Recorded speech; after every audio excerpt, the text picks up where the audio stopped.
All right, folks.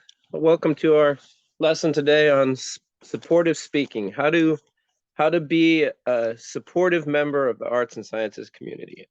I'm Luigi Giovanni de Rossi, Baron of Listra and Western Arts and Sciences Minister. Today we're going to deal with how do you talk to people who you want to interact with, you want to be a part of their journey, and want to be a positive and important member of the arts and sciences community.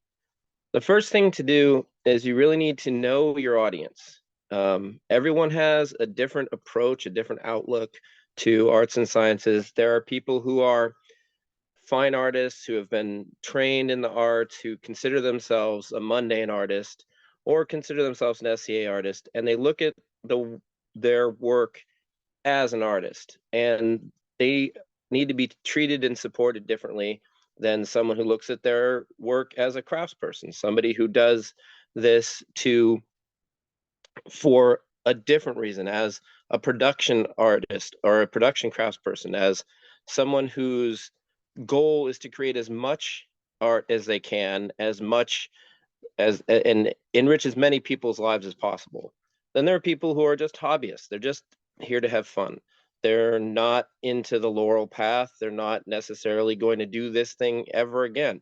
They are just taking a class and they're showing what they've done. Um, each of those people needs to be treated and supported differently. And you have to be able to adapt your approach to those audiences. First of all, artists are going to want to learn how to make their work more meaningful, more beautiful, more to be able to spread their voice more fully. They'll showing them different sources, giving them more styles, giving them the ability to create in different media.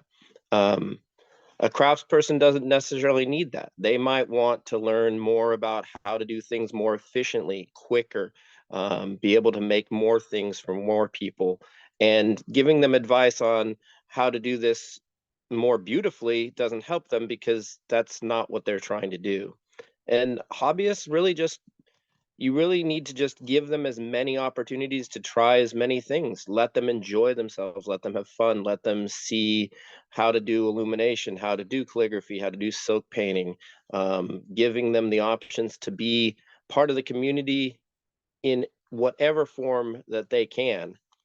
And when you're talking to these people, you need to know how to talk to them. For example, it's very unfortunate, but most people stop doing art when they're children. They are discouraged by teachers, discouraged by family members, discouraged in lots of ways, and they abandon that. They lose the joy. They don't draw. They say, "Oh, I can't draw. I'm not an artist." Everybody can learn to draw, and if everybody didn't stop when they were children, everybody would be able to draw. Everyone would be able to make art. And everyone can. It's just we have to support them. We have to bring them in, and we have to give them a comfortable environment. And we need to know that it's easy to hurt someone because they stopped when they were children. They don't have that growth that professional artists have. You have to know if you're talking to someone, if you talk to me as a professional artist who has decades of experience, you could say whatever you want about my work and I wouldn't be hurt or offended, or I might agree with you, I might not agree with you, I might appreciate the input, I might think that you're wrong, I might be able to say why you're wrong. But if you talked to someone who's just starting out, someone whose first piece is being shown, you can crush them, you can destroy their joy, and they'll never want to do it again. And when you discourage one person, you have no idea how much everyone loses, because you never know who that person is going to touch down the road.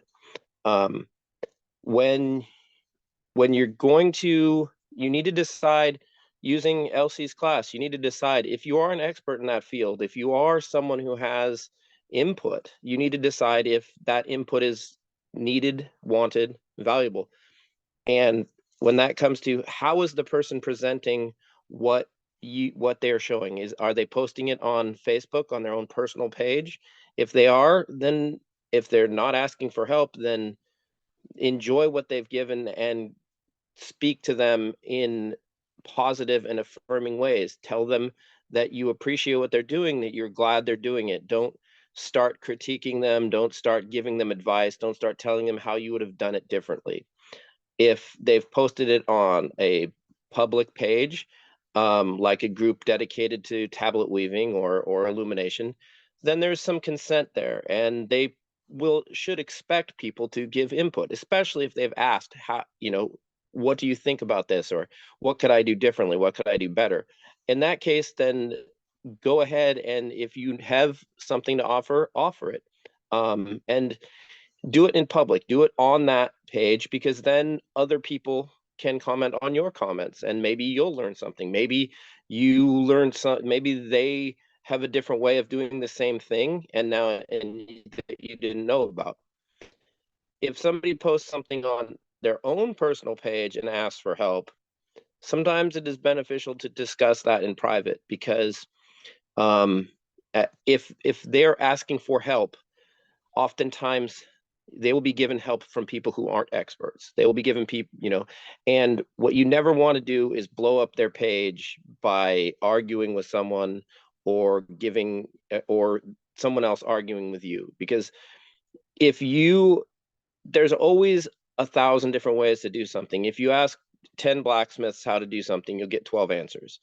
And it's important to give those people the chance to learn from as many people as possible without the complications of arguments or debates on their pages. Know that when you're giving feedback, be constructive.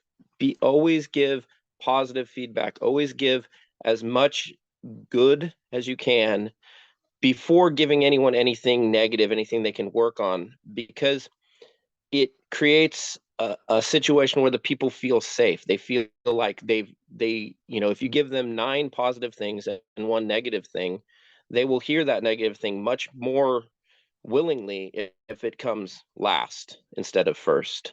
Always build people up, never tear them down. If you are talking to somebody and they're coming back with questions in a positive way, then they are obviously listening. They are obviously interested in learning. If they're coming back in questions in a negative way, listen to them. Either you're approaching it wrong, or you've hit something that is sensitive to them. And don't push them. Don't let it become a battle. It's much easier to steer people than to push them. Um, I always find it best to give people the benefit of the doubt. Sometimes people have more knowledge than you expect. Sometimes they have less. But if you talk to them on a baseline of uh, equality to you, then you might go over their head, but you won't be insulting them either. If they don't understand, once again, listen to them, tone it down, bring it back. And this is always remember that if you're not an expert, if you're someone who's just doing it too, then what they're doing might be just as valid as what you're doing, and learn from them. Give them the chance to teach you as well. Um, let's see. It's another thing that's very important to do is to make them feel comfortable, make them feel like you are on their side. A lot of times people can have their ego get in the way. A lot of times people will get frustrated. They'll worry about being not good enough, or somebody thinking they're not good enough, or being better than someone else. But if you can get them to feel like you're on your side, that you want them to succeed, that you want them to do better, one thing I always say is that, especially in fighting, if I went to fighter practice and I did not win a single fight, I would be the happiest person on earth. If I've taught everyone around me to beat me to the point where I have to go and work on stuff and learn more and come back and try my best to even win a fight, that would be the greatest fighter practice I've ever been to. If I run a competition and I submit my best piece and I'm eighth place, that would be amazing. To me, the arts and the sciences are where we should be. This is what the SCA is about. And the more community, the more understanding, the more caring, the more love that we can give, the more everyone will grow and everyone will excel. And the more opportunities you give to of yourself to be taught and to teach, the more we're all going to understand each other better. And that's really what it's about, supporting everyone to bring them up to a level where everyone feels comfortable and everyone feels safe showing what they can do. So that's all I have for this class or lesson. Are there any questions? Well, I guess that I will say goodbye and thank you all for listening.